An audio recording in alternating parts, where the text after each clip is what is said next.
Well, as you folks can see, I'm pretty advanced in age, and what old people do is they talk about their health a lot, so bear with me. I'm going to share my sad story.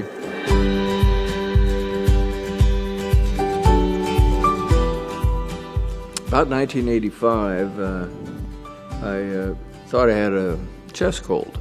I was out recruiting in California with one of my other coaches, George Darlington, and we decided to go for a run down on the beach after we were done recruiting.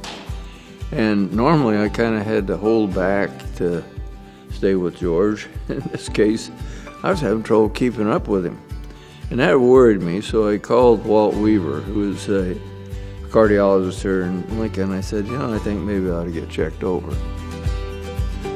So they put me in the hospital, gave me an angiogram, and they said, now I could see a little trickle of blood going through the left anterior descending artery, which was 95% blocked. So I went to see him, and I think at that time he was 48 or so, very young, healthy, tall. So I examined him and then told him that, Coach, you need bypass surgery.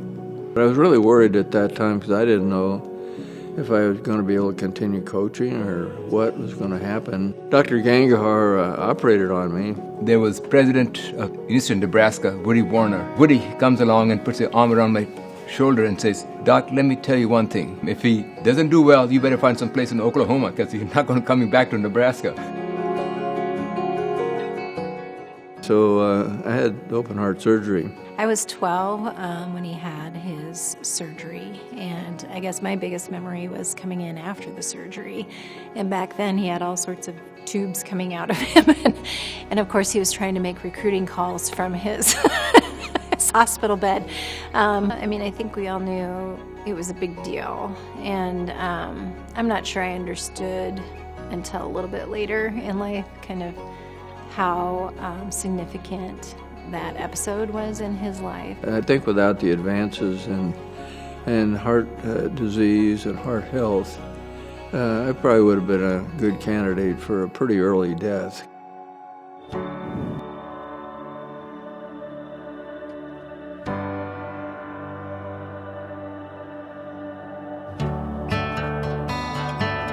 There's the things that everyone knows publicly in terms of the football career and the congressional career, but certainly just to have my dad around for the last 40 years has been incredible. He's a foundation, he's someone that can be trusted, and to be able to have all those years with him that way, and then for him to be able to see his children and grandchildren grow up and experience all the celebrations in life along the way, there's no price tag for that. Well, I think when you realize you had a close call, you value time even more. And we were working about 85, 90-hour weeks pretty steadily. At that time, I jogged, like I said, 3-4 miles a day. I had a press conference after every practice. And I got kind of tired of those. And I knew if I took off running that the press wasn't going to follow me. So it was a really good way to end a press conference. He is a textbook patient, extremely rigid in his compliance and his habits, totally predictable.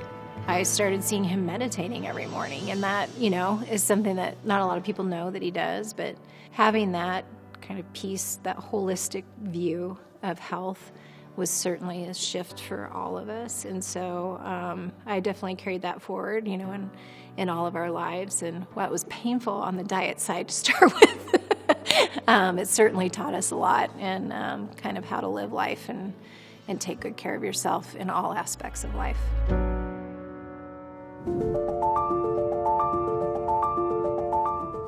Coaching is not an unmitigated good thing. It can be either good or bad. And I always felt that at its best, coaching was mentoring.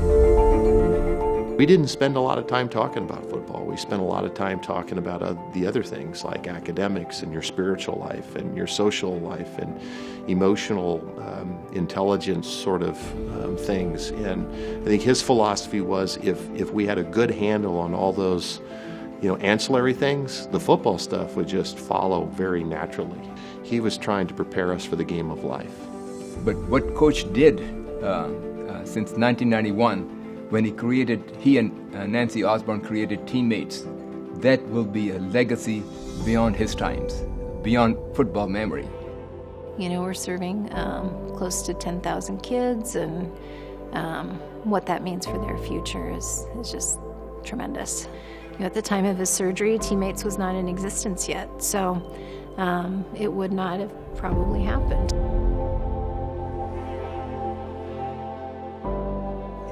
I've told this to him before, and he doesn't like it when I tell him this, but this is a fact, okay?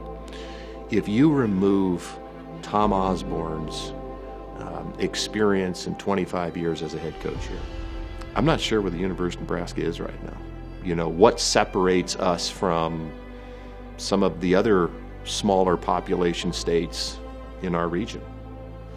It was a success in Nebraska football. And it starts with the sacrifices and the commitment that one person chose to make because he loved the University of Nebraska and the state of Nebraska. Well, number one, I've caught a lot of fish in the last 41 years.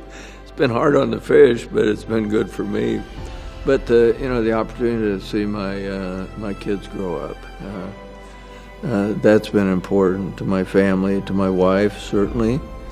And being able to be with them all that time. I guess I'm pretty fortunate to be able to sit here and say I'm still moving around. So I've been pretty fortunate.